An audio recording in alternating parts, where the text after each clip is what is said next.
राज्यात आज काय घडलं पाहूयात फक्त 90 सेकंदात। शरद पवार पुन्हा रुग्णालयात, ब्लड टेस्ट आणि सिटी स्कॅन केला। शरद पवारांचा रिपोर्ट नॉर्मल, डॉक्टरांकडून महत्त्वाची अपडेट। अजितदादांच्या शोक प्रस्तावावरचे शब्द कानात शिसे ओतल्यासारखे असतील। अमोल मिटकरी भाऊक, विमान अपघाताबाबत अधिवेशनात आवाज उठवणार। राज्यसभा निवडणुकीसाठी उद्धव ठाकरेंची मोठी खेळी, शरद पवार गटाला वगळून थेट दिल्लीत काँग्रेसच्या हायकमांडशी चर्चा। भिवंडी महापौर पदाच्या निवडणुकीनंतर माजी महापौरांना न्यायालयाचा दिलासा, कोणार्क विकास आघाडीच्या विलास पाटलांना जामीन मंजूर।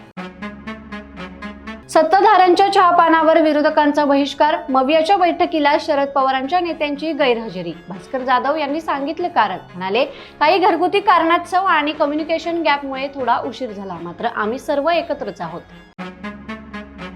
सुनेत्रा पवारांच्या ड्रायव्हरला अचानक खाली उतरवून सुनील तटकरेंच्या मुलाने स्वतः स्टेअरिंग हातात घेतलं। सुषमा अंधारेंकडून सुरक्षा व्यवस्थेत हलगर्जीपणाचा आरोप।